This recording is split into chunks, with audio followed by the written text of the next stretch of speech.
Now when you first look at these two gimbals, you can see that the Vimble 2 is slightly longer than the Osmo Mobile 2,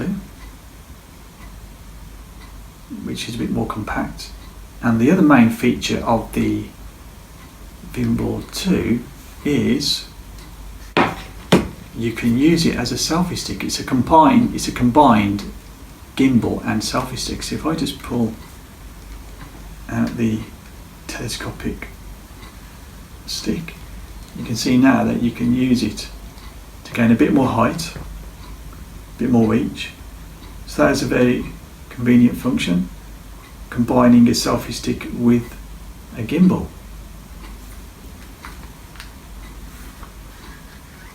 The other good thing about the Vimble 2 is it does come with its own stand, which just screws into the bottom.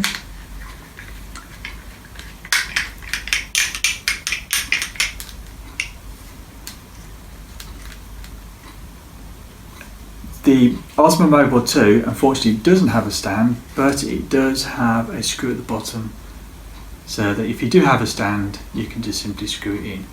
And they're only cheap anyway, but it's a bit unfortunate that it didn't come with a stand. Let's take a closer look at the controls.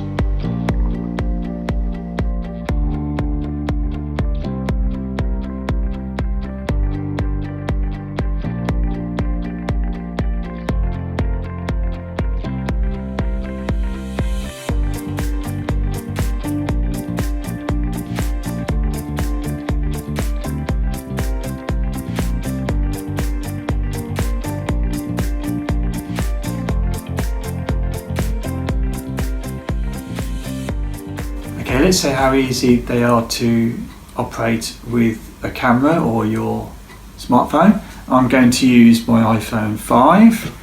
So with the Osmo Mobile 2, you can simply just connect it like this. The Osmo Mobile 2 phone holder expands a little bit further than the Vimble 2 holder, which makes it easier to fit larger plus-size smartphones. I would use these gimbals with a smartphone width of at least half a centimetre less than the maximum holder gaps I found below to make it easier to attach them. And then it has an adjustment on the side here, this screw here. And the best thing to do when you have a gimbal is to adjust the phone so that it balances just right horizontally. Therefore it won't use as much power on the battery. So, and it will also operate better. So if I just, it's quite good, so you can just balance it and then tighten the adjustment button like that. Okay, and then if you switch it on, you can just switch it on by pressing the on button here for just over 1.5 seconds. And that's that. And it's just, for me, it's just the right size. Very easy to use and control. Not too heavy. And then to switch it off, you just press the on button down. Like that. Okay, so let's do the same with the Vimble 2.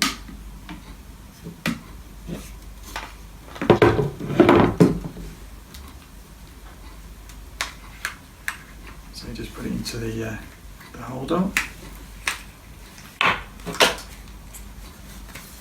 Okay, and then to balance the phone with the Vimble 2, you just have to. There's no actual washer. You just have to adjust it by pulling this bar in or out, and it will click to the right setting. Seems okay. Now you can just switch on the Vimble 2. Just press this button here for about 2 seconds. Makes a little beep, and then it's on. Now I find with the Vimble 2, it's slightly longer than the Osmo Mobile 2, and because it's slightly longer,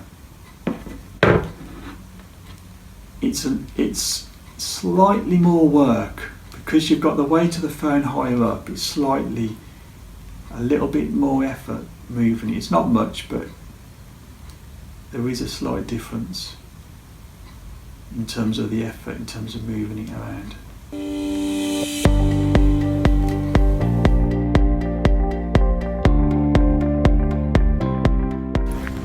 Walking and filming with the iPhone 6s and no gimbal.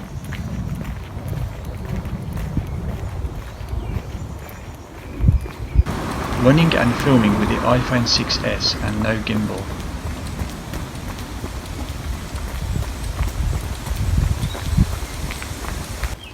Walking and filming with the iPhone 6s and Vimble 2.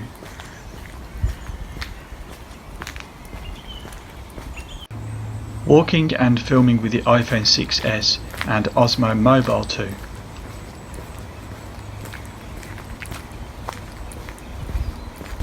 Running and filming with the iPhone 6s and Vimble 2.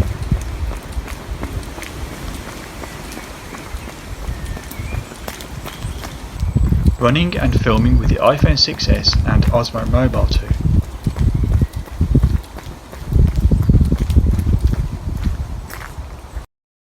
Both gimbals produce very good smooth footage, and I can't see any significant difference between them.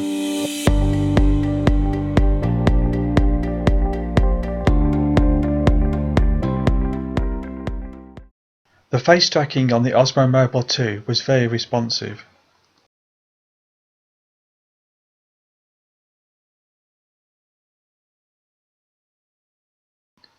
I had to walk a bit slower for the Vimble 2's face tracking to keep up.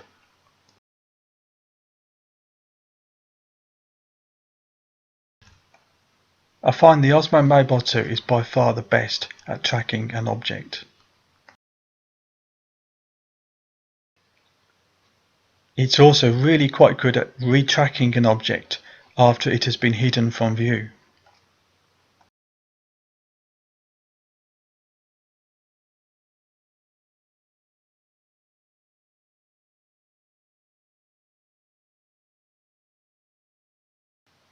The Vimble 2's tracking is not as responsive as the Osmo Mobile 2, and it can easily lose the tracking if you move the object too quickly.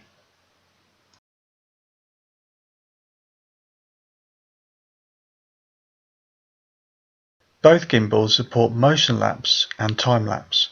The Osmo Mobile 2 also supports hyperlapse.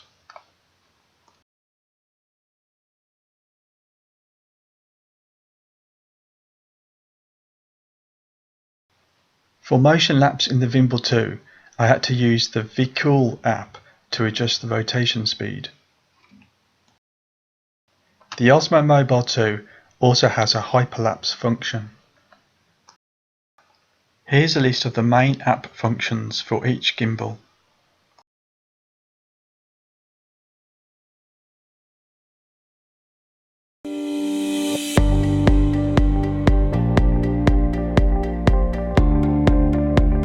The performance of the Osmo Mobile 2 is very reliable, but unfortunately I can't say the same with the Vimble 2, which does occasionally shake when in operation, and you have to switch it off and on again to fix this issue. I've also noticed it briefly stop rotating when in auto rotation mode as well, while filming a motion lapse, for example. Usability of the Vimble 2 was let down by the apps, which are not the most user-friendly, and I had to use the older Vimble app instead of the Feiyutech app to use the motion lapse function.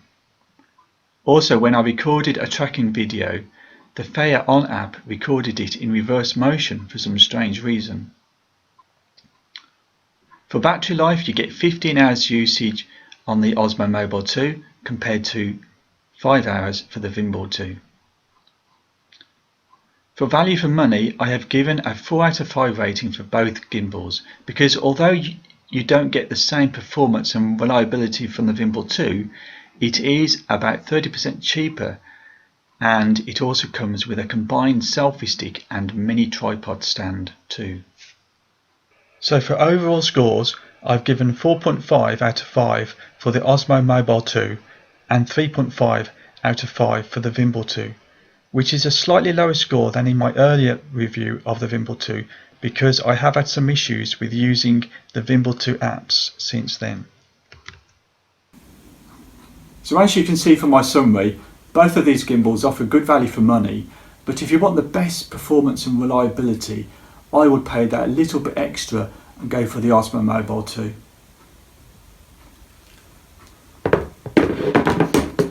So that just leaves me to say, thanks very much for watching. Please thumbs up and subscribe for more tech reviews to come. And if you do have any ideas of future tech reviews that you'd like to see, please let me know in the comment section below.